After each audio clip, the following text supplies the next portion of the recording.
o mundo acordou em um estado de choque que não sentíamos há décadas. Que por muito tempo foi tratado como uma guerra fria no Oriente Médio, feita de sanções econômicas, ameaças diplomáticas e ataques por procuração. Finalmente, rompeu a barreira da contenção. O confronto direto entre os Estados Unidos e o Irã não é mais uma possibilidade teórica nos tabuleiros de guerra do Pentágono. É a realidade brutal, estampada em todas as manchetes. Mísseis cruzaram os céus.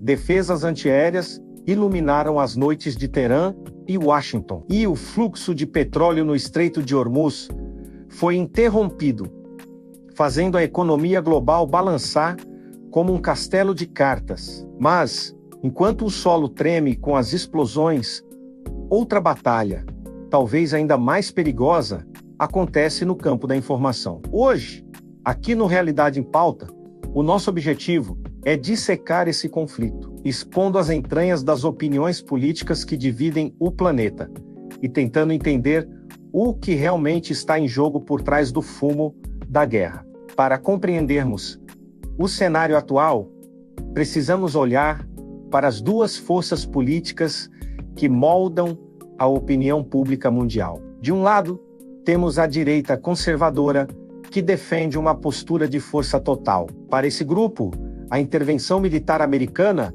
não é uma escolha, mas um dever moral e de segurança nacional. O argumento central é de que o regime dos ayatollahs ultrapassou todos os limites aceitáveis, especialmente no que diz respeito ao seu programa nuclear e ao financiamento de grupos armados que desestabilizam a região. Políticos dessa ala, tanto nos Estados Unidos quanto seus aliados aqui no Brasil, afirmam que a diplomacia de gabinete e os acordos de papel falharam miseravelmente. Eles pregam que a única linguagem que ditadores entendem é a da força superior. No discurso mais extremista desse lado, a guerra é pintada como uma cruzada pela liberdade do mundo ocidental, uma tentativa de extirpar o que chamam de eixo do mal. No entanto,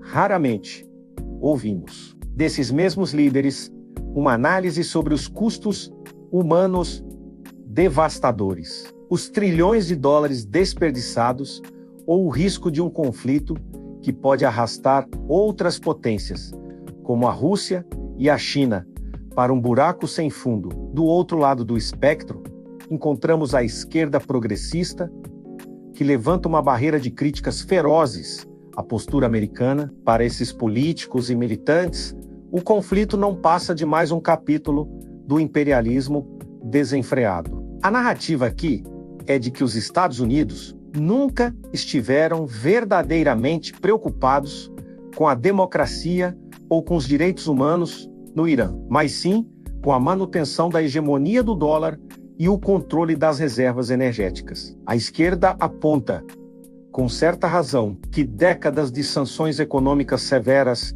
não atingiram a cúpula do poder em Teherã, mas sim a base da pirâmide, o povo iraniano, que sofre com a falta de remédios, alimentos e oportunidades. Contudo, o extremismo desse lado muitas vezes cai na armadilha de romantizar o regime iraniano, apenas por ele ser um opositor do Ocidente, ao focar exclusivamente na agressão externa. Muitos líderes dessa ala acabam silenciando sobre as violações brutais de direitos humanos, cometidas internamente pelo governo de Teherã contra sua própria população, especialmente contra mulheres e dissidentes políticos que clamam por liberdade. O que percebemos é que a polarização política transformou uma tragédia humana em um espetáculo de entretenimento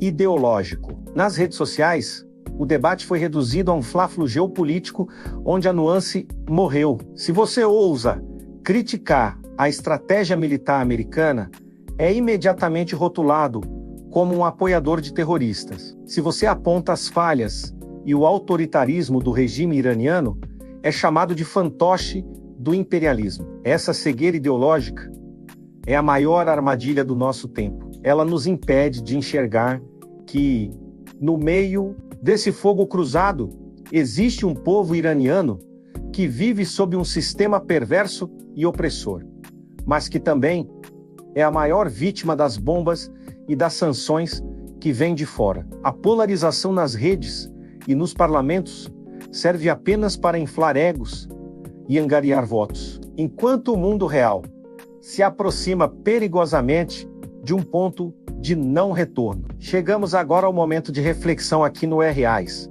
Muita gente me pergunta qual a minha visão sobre tudo isso, e eu lhes digo: é preciso ter cautela com o discurso de ajuda humanitária, vindo de grandes potências. É claro que todos os países do mundo deveriam se unir para ajudar um povo que sofre sob uma ditadura. Mas, sejamos honestos, os Estados Unidos têm realmente esse interesse altruísta? Historicamente, o que vemos são interesses ocultos. Por que intervir no Irã e ignorar outras ditaduras tão cruéis quanto? Há um jogo de xadrez por trás das cortinas, e eu quero inclusive que vocês deixem aqui nos comentários quais vocês acham que são os verdadeiros interesses ocultos por trás dessa movimentação militar. Além disso, há um problema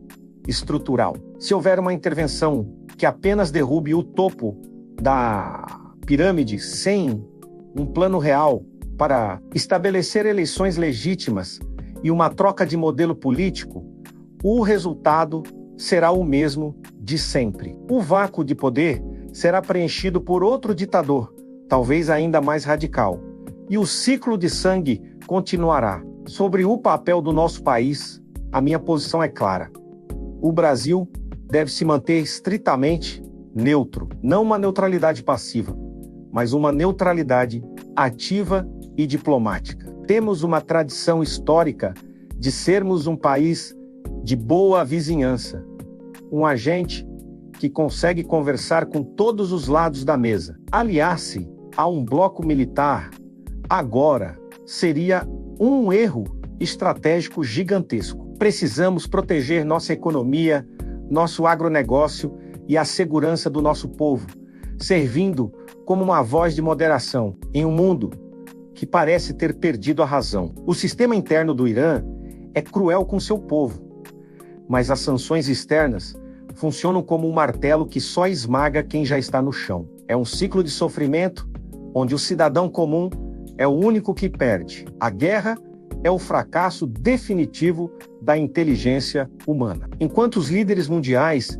discutem grandes estratégias em salas climatizadas e seguras, é o jovem no campo de batalha e a família nas cidades bombardeadas que pagam a conta com a própria vida. A polarização política que vemos hoje é o combustível que alimenta essas máquinas de guerra. Ela desumaniza o outro para tornar a violência aceitável. Mas aqui no Realidade em Pauta, a nossa missão é justamente essa: furar essas bolhas e trazer os fatos como eles são, sem filtros partidários. Para encerrarmos, deixo a reflexão. Até quando vamos permitir que as narrativas de extrema esquerda ou extrema direita ditem como devemos sentir e pensar sobre a vida de milhares de pessoas? O mundo precisa de mais diplomacia e menos posts de ódio. Se você chegou até aqui e valoriza esse tipo de análise profunda e independente, eu peço que se inscreva no canal RP, ative o sino de notificações e compartilhe este vídeo. A sua participação é o que mantém este canal vivo e livre de amarras. Deixe sua opinião nos comentários.